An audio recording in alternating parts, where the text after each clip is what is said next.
Discrete Mathematics 이산수학, 로직, 아규먼트 동영상 강의입니다. 네, 로직 파트가 끝났을 줄로 기대를 했던 학생들이 있다면 죄송하고요. 하나가 남았습니다. 이게 뭐 어떻게 변명? 합리화를 한다고 해도 이게 강의가 길어지는 거는 뭐 학생 여러분들 입장에서 달가울 리가 없으니까 뭐 미안하고요 일단. 제가 그런데 뭐 꼭 이 정도는 챙겨야 되겠다 싶은 것들, 그리고 계속 변명을 하자면 다양한 그 다른 학교의 강의 그 계획서나 강의 자료, 그리고 다양한 그 학교들에서 선정한 강의 교재들 국내외를 막론하고 제가 좀 겨울방학에 공부를 스스로 강의를 위한 공부를, 내용이라기보다 뭐 내용도 있지만 한 결과로 이제 정리한 나름대로의 테이블이 있는데, 그 테이블을 이제 처음으로 지금 동영상을 만들고 있는 이 시점은 그걸 처음으로 이제 강의로 옮기는 거라서 다소 그 생각보다는 진도 조절이 안 되는 경우가 있는 거죠. 그래서 그래 요런 것들을 꼭 다루면 되겠다, 이런 것들이 공통적으로 다 등장하고 내가 예전에 강의를 했을 때도 되게 중요하다고 생각했던 파트였으니까 공통적으로 다뤘던 것들 중에 이런 거는 조금 내가 하면서도 굳이 여기까지 할 필요가 있나, 우선은 다른 개념을 먼저 소개하고 나중에 시간이 남으면 뭐 이런 걸 하자, 뭐 이런 생각들을 하면서 이렇게 흔히 말하는 솎아내기도 하고 좀 더 넣기도 하고 뒤에 있는 걸 앞으로 합쳐서 얘네들을 한꺼번에 좀 가르쳐야 되겠다, 이런 것들도 있고 순서를 바꾸는 게 가장 큰 이제 과제이긴 했죠. 그렇게 하면서 이제 어쨌든 결과적으로 그 강의 계획을 만들고 그걸 이제 집행을 하는데, 처음 하다, 그러니까 바뀐 걸로 처음 하다 보면 아무래도 이게 힘을 줘야 될 때와 빼야 될 때, 그러니까 능숙한 선생님, 뭐 능숙한 연기자도 마찬가지라고 생각을 해요. 능숙한 선생님, 능숙한 연기자들과 그렇지 않은 사람들의 차이는 뭘 잘하는 최고의 순간이 아니라 그걸 얼마나 능숙하게, 그러니까 힘을 뺀 상태로 이렇게 전달을 해서 상대방으로 하여금 이렇게 부담 없이 들을 수 있게 하느냐 하는 포인트인 것 같아요. 그러니까 우리가 어떤 게 중요하다고, 다 중요하지만 물론 매 순간 중요해 이렇게 외치는 얘기를 50분 혹은 120분 이렇게 들을 수는 없는 거예요. 사람이 그런 집중력을 갖고 있잖아요. 저도 그래요. 다른 수업 들어가면 좀 늘 졸고 그러죠, 저도. 죄송합니다, 선생님들. 그런데 능숙한 선생님들은 이게 중요한 거를 최대한 이렇게 타이트하게 집중력 있게 전달을 하고 나머지 시간은 여러분들이 학생들이 조금은 릴렉스 할 수 있게끔 좀 숨을 돌려가면서 그냥 그러네 따라가다가 한순간 빵! 이거예요 뭐 이렇게 탁 던져주는 그런 게 있는 거거든요. 그런데 이제 저는 당연히 뭐 아주 이걸 십수년이나 강의한 능숙한 선생님이 아닐 뿐더러 뭐 그렇게 보이려고 애를 쓰고는 있지만, 또 제가 강의 계획을 이렇게 새로 만들게 됨에 따라서 완급 조절은 또 나름대로 신경을 쓰지만 그 길이 조절 같은 거는 잘 안 되고 있는 편일 수도 있는 거죠. 이 동영상을 뭐 한 2년 후에 3년 후에 또 다른 학생들이 보는 여러분들이라면 그때는 좀 나아졌기를 바랍니다. 다양한 서플먼트, 그러니까 보조 자료들을 넣어가면서 이 부분은 집중해서 보시고 뭐 이 부분은 뭐 이렇게만 보세요 뭐 라고 제가 따로 지도를 한다던가, 아니면 그냥 마냥 보충 자료만 더 생겨서 더 힘들어질 수도 있고요. 네, 자꾸 불길한 얘기를 하네요. 아무튼 모르겠습니다. 오늘의 오프닝 그 주제 얘기는 스포츠를 좋아하는 방법인데, 제가 스포츠를 굉장히 좋아해요. 저는 저 스스로를 성실한 콘텐츠 소비자라고 부르고 있기 때문에 스포츠뿐만이 아니라 전에도 한번 얘기했을 텐데 일정 수 이상의 사람들이 굉장히 열광적으로 좋아하는 것은 제가 조금만 시간을 들이고 그 단서 어디가 그렇게 재밌는 파트인지 단서를 탐색하는데 노력을 좀 기울이면 저도 좋아해요. 그렇지 않은 적이 거의 없어요.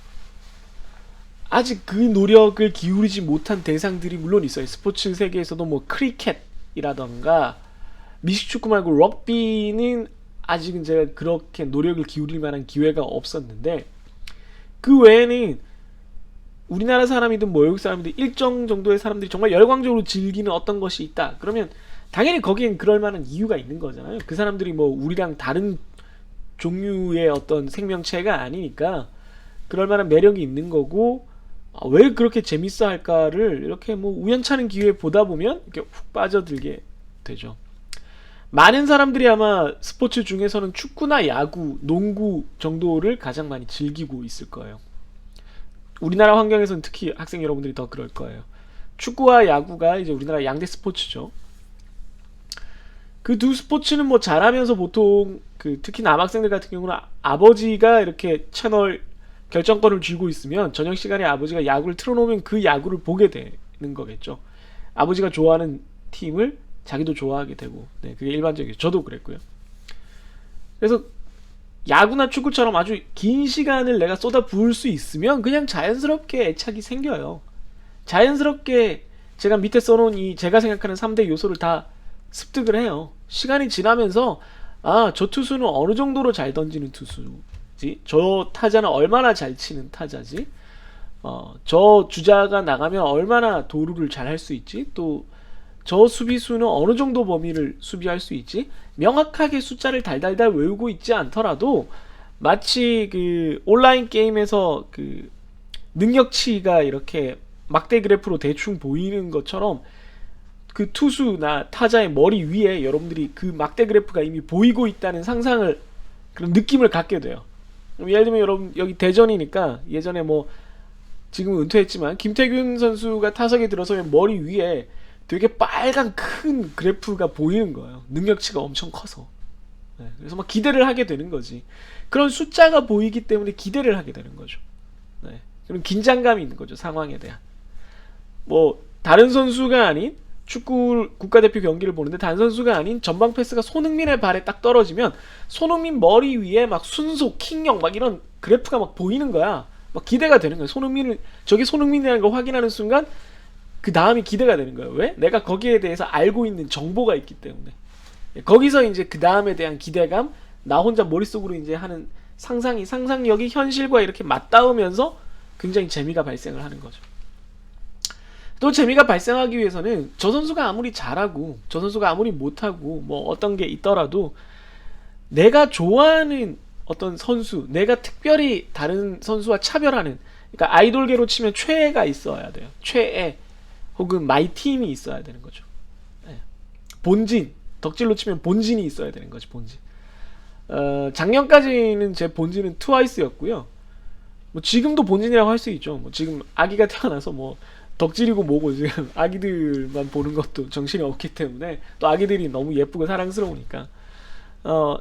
그런데 이제 트와이스가 제 본진이었는데 야구로 치면 삼성 라이온즈가 본진이고, 네. 축구는 뭐 딱 국내팀은 딱히 없는 것 같은데, 뭐 지역적으로는 포항 스틸러스인데, 예전에 진짜 포항 스틸러스에 이동국 있고 이럴 때, 네. 제가 이동 선수랑 동갑인데 제 친구가 이동국과 친구였다고 저한테 자랑을 했었죠. 네.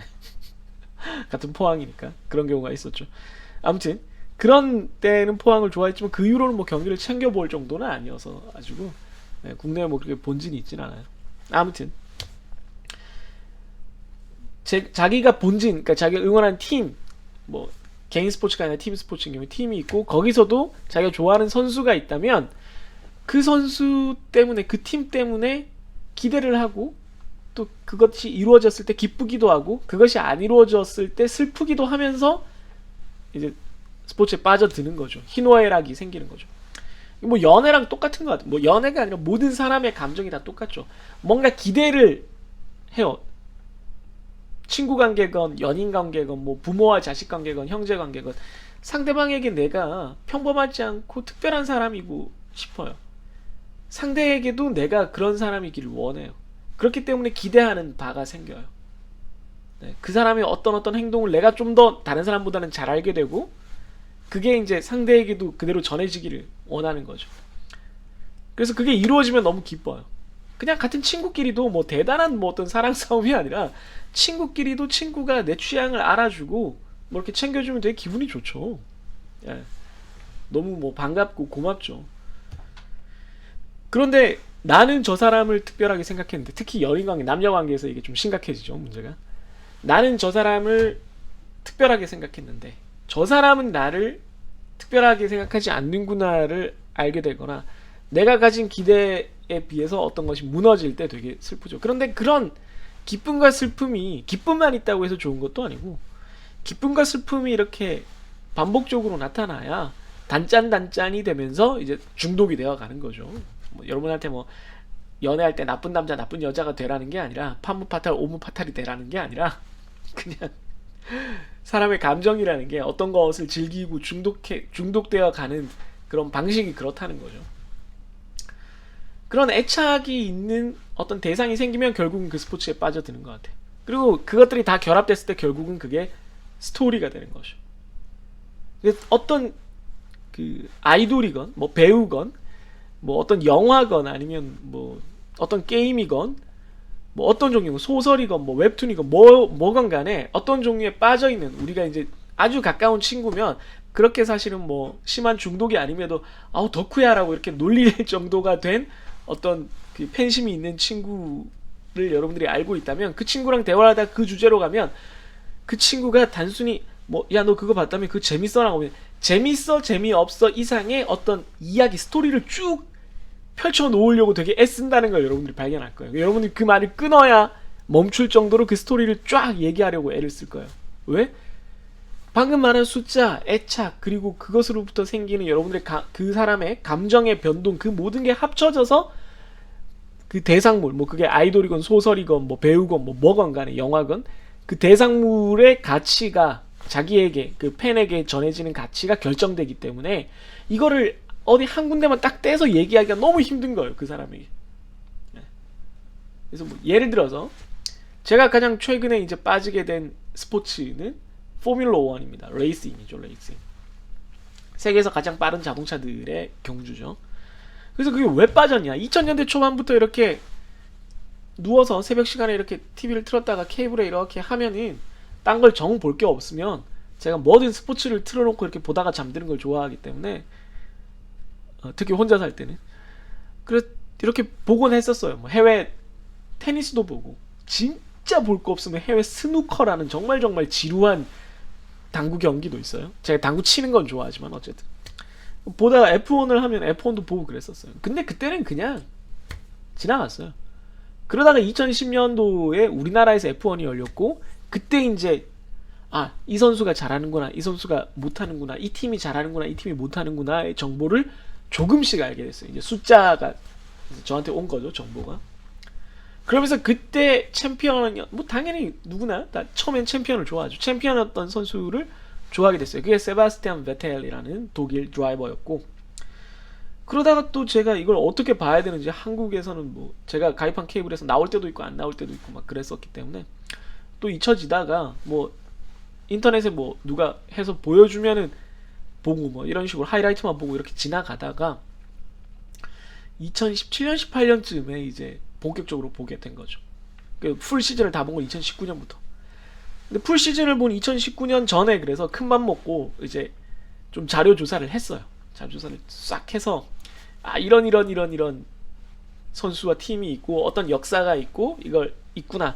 그때 제가 응원했던 세바스티안 베텔이라는 선수가 페라리에 갔기 때문에 나도 그럼 페라리를 응원해야겠다 라고 하면서 이제 애착이 생기니까, 페라리가 한번 잘하면은 기분 좋고 못하면 슬프고, 이게 막 왔다 갔다 하는 거죠.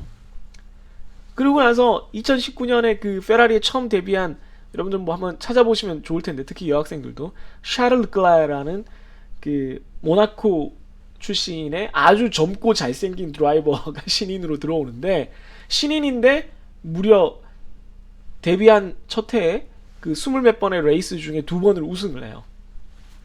근데 그것도 아주 드라마틱하게 우승을 해요. 제가 이 얘기를 짧게 할 수가 없는 게, 그 샤를 클레라는 선수가 처음에는 제가 애착이 없었고 그냥 숫자였는데, 제가 좋아하는 팀의 그냥 두 번째 드라이버였는데, 이 선수가 굉장히 드라마틱한 굴곡이 있어요. 레이싱을 하다가, F1에 들어오기 전에 레이싱을 하다가 아버지가 죽어요. 근데 아버지가 죽었다는 소식을 듣고도 대회에서 레이싱을 해야 되는 거야. 경기 중이니까. 그래서 그날 레이스 우승을 해요. 심지어 그 단상 위에 올라가서 울죠. 눈물을 삼키면서 이제 상을 받죠. 그 다음은 또 이 선수의 정신적인 멘토였던 또 다른 레이서 드라이버가 F1에서 사고로 죽어요. F1에서 사고로 죽는 일이 거의 안 생겨요, 요즘은. 진짜로. 작년에도 어마어마하게 큰 사고가 났지만 사람이 다치지 않았거든요. 그래서 또 이 선수가 자기와 가까운 사람이 또 죽으니까 너무너무 힘들죠. 그러고 나서 이 선수가 F1에 데뷔를 해요. F1 밑에는 F2라는 게 있어요. 메이저리그, 마이너리그처럼. 그래서 F1에 데뷔를 해서 다른 작은 팀에 있다가 잘해서 또 페라리로 옮겨요. 그래서 뭐 정말 인생에 드디어 성공 가도가 펼쳐지려는 그때 벨기에 그랑프리라는데 F1 경기와 F2 경기가 같은 장소에서 열려요. 시간만 다르게. 아직은 F2에 있는 자기 어릴 적부터 같이 운전을 배웠던 레이싱을 했던 프랑스인 친구 앙투안 위베르가 사고로 죽어요. 자기가 레이스를 하기 직전에. 자기 어릴 때부터 친구가 또 죽어요. 그리고 그 다음날 펼쳐진 본 레이스에서 벨기에 스파 프랑코샹에서 열린 그랑프리, 그러니까 경주 대회에서 샤를 르클레르가 처음으로 F1에서 경주 우승을 합니다. 굉장히 드라마틱하잖아요. 이런 스토리가 너무 드라마틱하죠. 제가 페이스북에 글도 썼어요. 어떤 스토리의 신이 있다면 그 신에게 원치 않는 사랑을 받는 주인공 같다. 그 신이 이 사람의 스토리를 너무너무 멋지게 만들고 주고 싶어서 이 사람을 행복하지는 않은, 그러나 너무나 매력적인 스토리의 주인공으로 만들고 있는 것은 아닌가라고 생각하고 있습니다. 한번 찾아보세요. 샤를 르클레르라고 아마 검색하면 나올 텐데 정말 잘생겼습니다. 이 선수가 페라리 드라이버이기 때문에 페라리 광고도 찍었는데 뭐 말 그대로 화보죠. 그런데 그 뒤에는 그런 슬픈 일들이 또 숨겨져 있다는 것, 그런 것들이 어떤 팬이, 저도 팬이죠. 그러니까 어떤 팬이, 컨텐츠 소비자가 어떤 컨텐츠를 좋아하게 되는, 사랑하게 되는, 즐기게 되는 어떤 방식이 아닐까 싶습니다. 여러분들이 좋아하는 영화, 드라마, 배우, 가수, 뭐 어떤 종류의 어떤 대상이건 왜 좋아하게 됐나요? 한번 생각해 보시고 언젠가 저와 제 연구실에서 만나서 얘기를 할 기회가 있다면 여러분들이 즐긴 그 스토리를 저에게도 알려주시길 바랍니다. 굉장히 재밌을 거라고 기대하고 있을게요. 자, 그러면 강의를 시작하도록 하죠. 로직 아규먼트입니다. 같이 보도록 하죠. 제 펜이 어디 갔죠? 여기 있습니다. 그러니까 아규먼트니까 말 그대로 아규는 영어로 주장하다 이런 뜻이에요. 아규먼트는 명사죠. 주장입니다. 주장. 여러분들한테 논리적인 주장의 그 어떤 형태, 뭐 방식, 특징 이런 것들을 가르치게 되는 거예요. 네. 자, 보겠습니다. 제일 먼저 인트로덕션 파트입니다. 아규먼트의 definition, 정의를 한번 보죠. 아규먼트는 sentence of statement, 우리가 이미 알고 있는 statement, 네, 명제의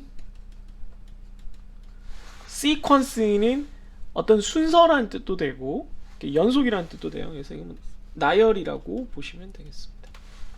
그러니까 명제들이 나열된 것, 스테이트먼트가 나열되어 있는, 여러 개가 결합되어 있는 것, 순서대로 결합되어 있는 것을 우리가 argument, 주장 혹은 논증 이렇게 부릅니다. 한글로는. 그래서 이게 크게 두 가지로 구성이 되는데 premises와 conclusion입니다. premise에 이제 그걸 생각은 아니었는데 s를 붙여서 복수라고 해서 여러 개가 있는 거예요. 그래서 프레미스가 한글로 따지면 이게 전제가 되고요. 네, 컨클루전은 결론입니다. 그러니까 이런 전제가 있고 이거니까 이러니까 이거야 라고 이제 결론을 주장을 한 거죠. 우리가 논리적으로 무언가를 주장을 하려고 할 때는 근거가 있어야 되잖아요. 자, 이거야. 맞지? 그럼 맞아. 그런 다음에 또 이게 있어. 이해했어? 이해했어. 자, 그러면 이거랑 결합을 했으니까 당연히 결론은 이거야. 그럼 그렇구나 라고 이제 상대를 설득하는 그런 논리적인 주장의 형태를 말하는 거예요. 그래서 이게 실제로는 어떤 식으로 표현되는지 우리가 구조를 한번 살펴보면 밑에 있는 구조를 한번 보겠습니다. 그래서 그 argument의 structure of an argument, 어떤 한 주장이 있다면 그 주장의 형태가 다음과 같이 구성된다는 걸 밑에다 적어놨어요. 보시면 맨 그 지금 테이블이 크게 세 가지 구성으로 이루어져 있는데 컬럼이 세 개가 있는데 첫 번째 컬럼은 element, 구성 요소, 구성물. 집합에서는 원소라는 뜻으로 쓰이죠. 네. 아무튼 그래서 element가 뭐가 있고 그 다음에 이거를 우리가 실제로 수학을 지금 하고 있으니까 이산 수학에서는 어떻게 로직 익스프레션으로 다루는지가 가운데 적혀 있어요. 그러니까 우리는 문장으로 보통 이렇게 다 쓰지는 않을 거고 그냥 로직 익스프레션으로만 이렇게 쓰는 경우가 많을 거예요. 반대로 실제 여러분들이 현실 세계의 문제를 만난다면 여기 지금 센텐스라고 되어 있는 이 문장 형태를 가지고 여러분들이 이런 로직 익스프레션으로 바꿀 수 있어야 돼요. 그리고 그것이 뭐에 해당하는지는 이제 메타 구조로 따지면 왼쪽에 있는 파란색 글씨 해설이 되겠습니다. 그래서 방금 말했지만 premises, 전제들로 구성이 되어 있는데 이걸 다른 말로 부르기도 해요. assumptions 하면 가정이란 뜻이죠. 가정. 예. 여러분들 확률과 통계 이런 데서 가설 검정 배웠을 텐데 네. 거기서 배우는 가설이 hypothesis입니다. hypothesis. 네, 이거는 가설입니다. 그래서 hypothesis, assumption 혹은 premise 뭐라고 불러도 상관없어요. 그러니까 결론이 아닌 logical expression 혹은 statement들은 전부 다 premise가 됩니다. premise. 그래서 premise가 모여서 어떤 논리 구조를 이루고 그게 conclusion, 결론으로 이어지는 거죠. 그래서 문장부터 한번 봐볼까요? 문장을 봐보면 If Socrates is a man, then Socrates is mortal. 뭐 되게 유명한 3단 논법이에요. 이게 계속 너무 라떼 얘기를 해서 그런데 제가 중학교 때 와 너무 옛날이죠. 네. 여러분 제가 중학교 때 무슨 일이 있었는지 아세요? 대전에 엑스포가 열렸어요. 제가 중학교 때 대전에 엑스포 보러 왔었어요. 네, 그 정도로 옛날입니다. 제가 중학교 때 그 대학의 논술 시험이라는 게 생기면서 논리를 갖춰야 된다. 단순히 암기하는 것 이상으로 이제 논리력을 키워야 된다라는 게 이제 뭐 모든 학부모들한테 이제 비상으로 걸리면서 학교에서도 막 읽기로 시켰어요. 논리야 놀자 뭐 이런 책이 있었어요. 거기에서 제가 이걸 처음 본 것 같은데, 네, 그만큼 굉장히 오래된 얘기죠. If Socrates is a man, 소크라테스 뭐 여러분들이 아는 그리스 철학자 소크라테스죠. 소크라테스가 사람이라면, then Socrates is mortal. mortal은 그 필멸의, 그러니까 언젠가는 죽는 이런 뜻이에요. 반대는 immortal이에요. immortal. 예, 뭐 게임 캐릭터로서 여러분들이 이모탈을 만나던가 아니면은 저기 뭐 그것도 오래된 영화지만 영화 300에 나오는 이모탈을 만나던가 아무튼 거기서 이모탈은 다 불멸의 이런 뜻입니다. 불멸의. 네. 아무튼 그래서 소크라테스가 사람이라면 소크라테스는 언젠간 죽는다. 필멸자다. 이런 뜻입니다. 네. 이걸 로지컬 익스프레션으로 하면 이 문장 구조를 보니까 if then 형태니까 if p then q의 형태로 이렇게 표현을 할 수가 있겠습니다. 그러니까 이게 하나의 스테이트먼트라고 봤을 때 첫 번째 프레미스가 되는 거죠. 두 번째 문장을 봤는데 Socrates is a man. 소크라테스는 사람이다 라고 해놔요. 이건 스테이트먼트 이것도 스테이트먼트 맞죠? 참거짓을 구별할 수 있고 뭐 우리는 이미 참이라는 걸 알고 있지만 네, 참거짓을 구별할 수 있는 것이니까 명제입니다. 그래서 두 번째 문장도 로지컬 익스프레션을 나타내면 뭐 어떤 명제를 나타내는 어떤 기호로 쓸 수 있어요. 뭐 PQ를 썼으니까 R을 써도 될 텐데 잘 보면은 위에 있는 요 명제와 앞부분이 똑같으니까 앞부분이 똑같으니까 P 된 Q에서 P만 다시 이렇게 따오는 방법도 있겠죠. 이게 좀 더 명확한 표현법이 되겠죠. 네. 마우스가 왜 가리고 있었지? 네. 그래서 P라고 이렇게 로직 익스프레션으로 적을 수 있겠습니다. 혹은 P가 참이다 라고 뭐 주장을 해도 되겠습니다. 이렇게 두 개의 프레미스, 두 개의 스테이트먼트, 뭐 프레미스라고 여러분이 불러도 좋고 assumption이라고 불러도 좋고 hypothesis라고 불러도 좋은데, 어쨌든 이렇게 두 개의 스테이트먼트가 나오고 나서 이걸 이용을 해서 마지막에 뭔가 결론을 쾅 던집니다. 두 개일 필요 없어요. 하나라도 되고 세 개라도 되고 네 개라도 됩니다. conclusion, 최종 스테이트먼트가 나오기 전에 있는 모든 것들은 다 premise입니다. 전제입니다. 그래서 마지막에는 따라서 Q이다. 네. 이렇게 땅땅땅 되어 있는 거, 네. 따라서 이런 뜻이죠. 그러므로 이런 뜻입니다. 네. 영어로는 보통 therefore라고 번역을 하는데 therefore Q. 그래서 뭐라고 문장이 되어 있냐면 Socrates is mortal. 소크라테스가 필멸자다. 네, 이런 거죠. 쭉 이어서 읽어보면 여러분들이 되게 이해가 잘 돼요. 소크라테스가 사람이라면 소크라테스는 언젠간 죽는다. 소크라테스는 사람이다. 따라서 소크라테스는 언젠간 죽는다. 라는 논리 구조죠. 요건 잠시 후에 배울 우리가 3단 논법의 전형적인 형태입니다. 어쨌든 중요한 거는 뭐 지금 이 주장 아규먼트가 맞다 틀리다 이런 건 필요 없어요. 여러분들이 뭐 그런 걸 따질 필요는 없고, 뭐 이게 뭐 어떻게 증명을 해야 된다 그런 것도 필요 없고요. 구조가 이렇게 돼 있다는 겁니다. 여러 개의 스테이트먼트를 쭉 나열한 건데, 여러 개의 스테이트먼트를 이렇게 뭐 익스프레션으로 해도 되고 뭐 이렇게 문장으로 해도 상관은 없지만 어쨌든 여러 개를 나타낸 건데, 이 경우는 세 개의 스테이트먼트로 되어 있죠. 마지막 스테이트먼트는 컨클루전이고, 보통 그 컨클루전을 표현할 때는 이렇게 therefore, 그러므로 따라서 요 기호를 붙여준다는 겁니다.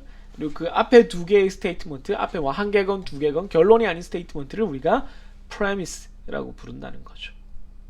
이해되셨죠? 네.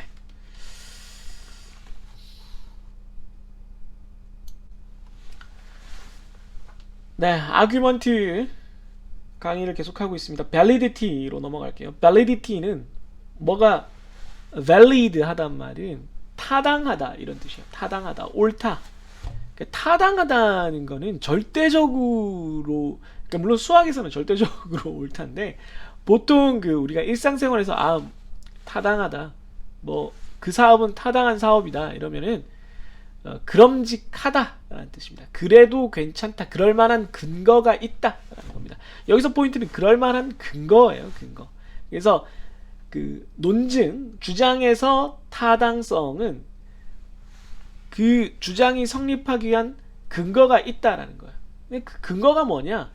전제들인 거죠, 전제. 그 컨클루전을 만족하기에 충분한 전제들이 있다는 거예요.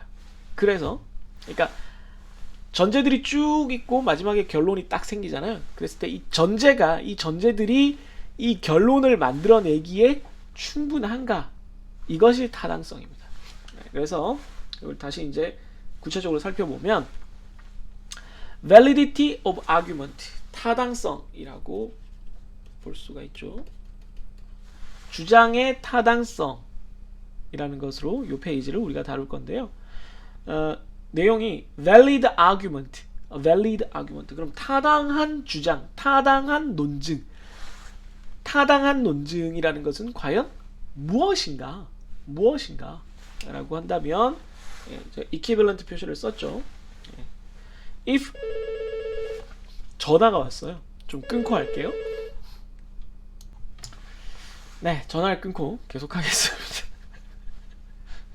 네, 전화 소리가 크죠. 전화선을 뽑아 놓는다는 걸 제가 까먹었네요. 네, 뭐 이런 것도 뭐 신선한 즐거움 아니, 죄송합니다. 네, 뭐 이거 편집해서 없앨까 했는데 그것도 이상한 것 같아요. 그래서 그냥 두기로 했습니다. 네, 뭐 그렇게 아주 이상한 소리도 아니고 뭐 일상적으로 일어날 수 있는 일이니까 제가 뭐 동영상 만드는데 뭐 이런 일이 생길 수도 있는 거죠. 네, 논증의 타당성, 주장의 타당성 보고 있습니다. 주장의 타당성이란 그러니까 뭐가 타당한 주장이냐라고 했을 때 제가 밑에 이제 이퀴벌런트 기호 쓰고 나서 설명을 해놨죠. If all premises 오타네요. are true 예, 비동사를 빼먹었네요, 여러분. 네, SVC 네, 이 형식이죠. 네. 요즘도 그렇게 배우나요? SV, SVC, SVO 뭐 이렇게 SVOC, SVIO, DO였나요? 네. 모르겠습니다. 문장의 오형식 안 배우셨어요? 네. 아무튼 if all premises are true, then the conclusion is true.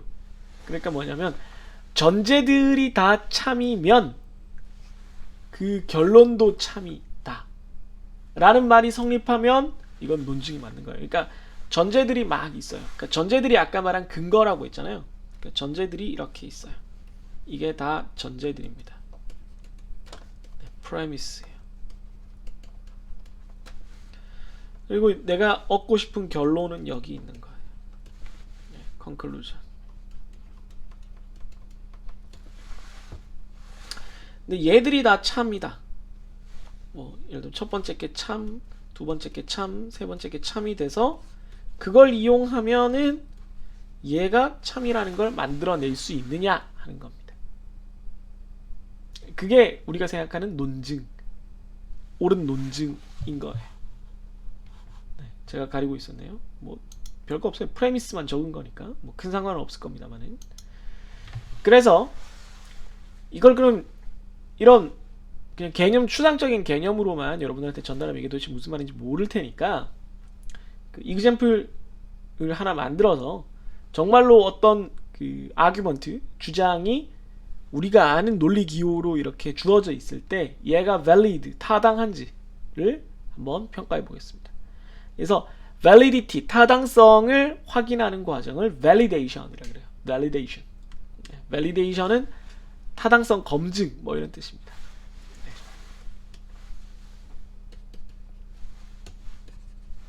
너무 굵어요.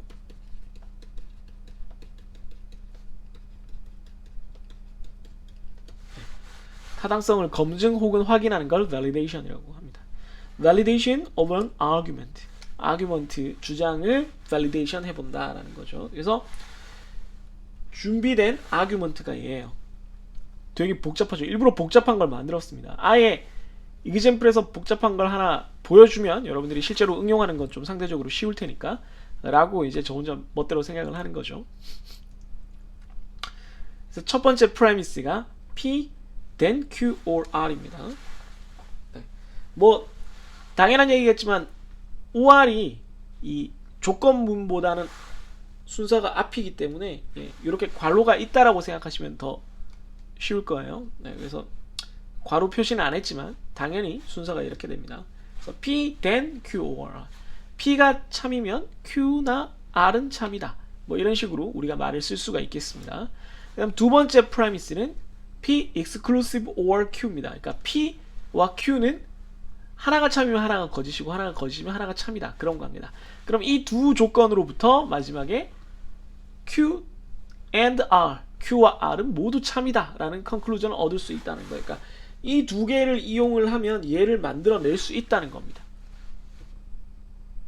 정말 그런지 한번 보겠습니다. 어떻게 하느냐? 지금 사용된 그 스테이트먼트의 요소들이 predicate이 총 3개예요. P, Q, R 3개입니다. 문자가. 그럼 이 3개에 대해서 모든 가지수를 다 따지려면 총 8가지가 발생을 합니다. 네. P는 TTTT, FFF, Q는 TT, FF, TT, FF, R은 TF, TF, TF, TF 이렇게 해서 총 8가지 케이스가 발생을 합니다. 이 전체가 인풋이 되겠죠. 얘는 어디 갔나요? 오늘 왜 이렇게 오타가 많이 생기지? 집중력이 떨어졌나? 방금 커피 먹었는데? 네. 그런 다음에 앞에서 바로 지금 위쪽 문장에서 뭐라고 했냐면 모든 프레미스, 전제들이 참일 때 결론이 참이면 그 주장이 참이라고 했거든요. 그러면 전제가 참인 경우가 어떤 경우인지 한번 보자는 거죠. 그러면 첫 번째 프레미스 P then Q or R 이 언제 참이 되는지 보기 위해서 Q or R을 우선 계산을 하면 Q가 참인 경우는 일단 다 참이에요. TT 그 다음에 여기가 또 TT 그 다음 나머지 경우 중에 R이 참인 경우도 또 참이에요. T, T 이렇게 됩니다. 그래서 Q or R은 전체 8가지 중에 6가지가 참이죠. 두 개를 OR하면 4가지 중에 3가지가 참이잖아요. true잖아요. 근데 뭐 이건 8가지니까 4분의 3은 8분의 6 뭐 이렇게 되겠죠. 네. 자, 그럼 P then Q or R은 false가 되는 경우만 우리가 계산을 하는 게 더 편하죠. 그 if then 문이 그러니까 conditional statement 조건 명제가 언제 false 거짓이 되는지 기억나시나요? 네, 언제 거짓이 되죠? 전제는 true인데 뒤쪽 conclusion이 false일 때, 그러니까 true then false일 때, true then false일 때 이 전체가 false가 됩니다. 그죠? 그런 케이스를 보면 되죠. 그러면 P는 true인데 여기는 true 상관없어요. true, true 상관없어요. 여기는 true인데 도착 지점이 false인 경우를 찾으면 됩니다. 여기가 true, 여기 false. 요것만 false입니다. 그러니까 false만 체크하고 나머지는 다 true로 하면 돼요. 나머지는 P가 아래쪽은 다 false니까 뭐 볼 것도 없어요. 네, 다 true입니다. 따라서 8가지 중에 요 한 케이스만 빼면 다 true로 표시를 하면 되겠습니다. 첫 번째 프레미스는 8가지 경우 중에 7가지 경우에서 다 true인 놈입니다. 이해됐죠? 두 번째 프레미스는 P exclusive or Q입니다. P exclusive or Q는 두 가지가 서로 다르면 참이고 같으면 거짓이 되는 그런 논리죠. 따라서 얘가 참이 되는 경우를 찾으려면 P와 Q가 다른 경우를 찾아야 됩니다. 그래서 true, false, true, false. 그래서 둘 다 참으로 적었고요. false, true, false, true. 그래서 참으로 적었고 그 위쪽이랑 아래쪽은 둘 다 true거나 둘 다 false여서 false입니다. 따라서 이 4가지 경우에 두 번째 프레미스는 참이 됩니다. 자, 그러면 이 두 개의 프레미스가 프레미스 1과 프레미스 2가 있는데 이 두 개의 프레미스가 모두 참일 때 과연 conclusion Q then R은 자동으로 참이 되느냐 하는 겁니다. 그러니까 첫 번째 프레미스가 만족되고 두 번째 프레미스가 만족되면 결론은 자동적으로 만족된다. 이러면은 이게 주장이 맞는 건데 과연 그러냐를 보자는 거죠. 그러면 제가 파란색으로 색칠을 해놨어요. 두 개의 프레미스가 모두 참이 되는 케이스가 언제냐면 요 TFT 요 케이스예요. TFT가 되면 첫 번째 프레미스도 참, 두 번째 프레미스도 참입니다. 그 다음에 여기 FTT로 PQR이 나오면 첫 번째 프레미스도 참, 두 번째 프레미스도 참입니다. 마지막으로 FTF가 나오면 첫 번째 프레미스가 참, 두 번째 프레미스도 역시 참입니다. 자, 그러면 요 세 가지 경우에 대해서 conclusion인 Q and R이 항상 참이 나오면 이게 valid한 거예요. 그런데 계산을 보면 안타깝게도 첫 번째 요 TFT인 경우에 Q and R을 계산해 보면 Q가 false이기 때문에 false가 나와버리죠. 네. 이미 결론은 났지만 세 가지 경우 중에 나머지 두 개를 마저 보겠습니다. 두 번째 FTT인 경우에 또 Q and R을 해보면 Q와 R이 둘 다 true니까 이 경우는 true가 됐네요. 마지막 케이스를 보겠습니다.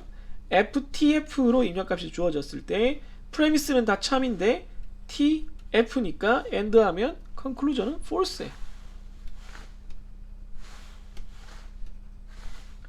그래서 전제가 다 충족됐는데도 결론이 충족이 안 되는 결론을 우리가 true를 얻을 수 없는 경우가 발생을 해요. 따라서 이 주장, 이 전체 주장은 어떻다? 이거는 invalid, 타당하지 않다라고 결론을 내릴 수가 있겠습니다. 이해하셨죠?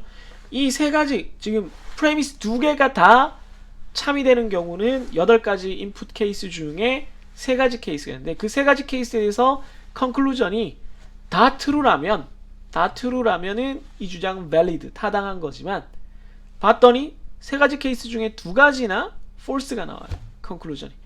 그러면 전제가 true가 된다고 해서 결론이 무조건 true가 된다라고 볼 수가 없는 거죠. 전제가 결론을 보증해주지 못하는 거예요. 그죠? 네. 뭐 예를 들면 이런 거죠. 내가 너를 사랑하고 첫 번째 프레미스, 네가 나를 사랑하면 두 번째 프레미스, 결론 우리는 행복할 거야 라는 결론은 과연 이 두 개의 전제에 대해서 보장이 되는가? 그러면 한쪽이 다른 쪽을 사랑하고 다른 쪽이 이쪽을 사랑하는 많은 경우를 조사해서 그 두 개의 전제가 만족되는 모든 경우에 대해서 세 번째 결론 행복하다라는 게 다성이 되는지를 보러 다녔는데 봤더니 아닌 경우가 너무 많은 거야.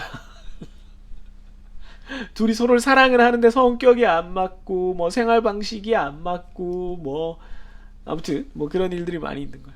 그래서 아니야, 네 주장은 타당하지 않아 이렇게 얘기를 할 수가 있는 거죠. 공부를 열심히 했고 족보도 다 풀었다. 그럼 성적이 잘 나올 거다. 이건 그런 케이스를 조사해봤더니 두 가지 전제를 만족하면 결론이 항상 충족이 되더라. 아, 그럼 그 주장은 타당해. 뭐 이렇게 볼 수가 있는 것이죠. 이해되셨나요? 네. 그러니까 이 구조가 타당한지를 보는 거예요. 결론이 맞는지 안 맞는지가 아니라 앞에 전제가 충족이 된다면 마지막 결론이 자동으로 이렇게 참여되는 그런 구조인가, 논리적으로 그렇게 보장이 되어 있는 구조인가를 보는 거예요. 그런데 지금 여기 예제에서 예제 6-1에서 만든 이 세 줄짜리 아규먼트는 앞에 두 개의 프레미스가 참여되더라도 결론이 참일 수도 있고 아닐 수도 있기 때문에 이 두 개의 전제가 결론을 보증해주지 못한다는 거야. 따라서 타당하지 않다는 겁니다. 이해되셨어요? 네. 제가 뭐 이해되셨어요? 예? 이러는 거는 당연히 동영상이니까 들을 사람이 없죠. 근데 그냥 습관이에요. 추임새요. 근데 오프라인 강의에서도 똑같아요. 오프라인 강의에서도 뭐 이해되시죠? 네. 그리고 넘어가는 거는 그냥 추임새입니다. 추임새. 여러분들 뭐 고등학교 시간에 배우는 얄리얄리 얄라샹 얄라리 얄라 같은 거예요. 그냥 하는 겁니다. 그냥 혼자 있을 때 엄마가 왜 우리 집에서 어머니들이 이렇게 바닥 청소하시면서 그러죠. 아이고 이놈의 자식 방구석 치우지도 않고 이렇게 하시는 거죠. 물론 이제 그럴 때는 우리 들으라고 하는 말이기도 한데 그냥 하는 겁니다. 네, 그냥 하는 거. 네, 반사적인 작용이니까 크게 신경 쓰지 마세요. 대답 안 하셔도 됩니다. 동영상 보면서 대답하시면 집에서 부모님 이상하게 보실지도 몰라요. 네, 그러면 요 페이지 진짜 요 페이지 중요하니까 뭐 따로 중요하다는 말을 하지 않아도 제가 이 정도로 이렇게 다루면 뭐 느끼셨겠지만 이런 표를 직접 한번 만들어 보시기를 네, 권해드리겠습니다. 네, 늘 뭐 강의를 짧게 하겠다, 뭐 어떻게 하겠다, 뭐 근데 거짓말은 해야 되는데 계속 이렇게 강의는 쌓여가고 동영상은 계속 늘어만 갑니다.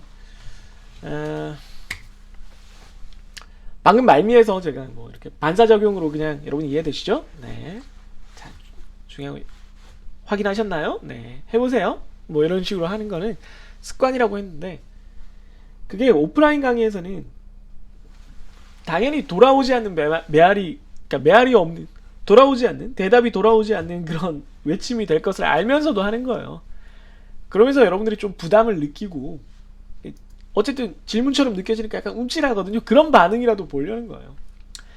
여러분들이 초중고를 지나면서 12년 동안 잘 다져진 주입식 교육에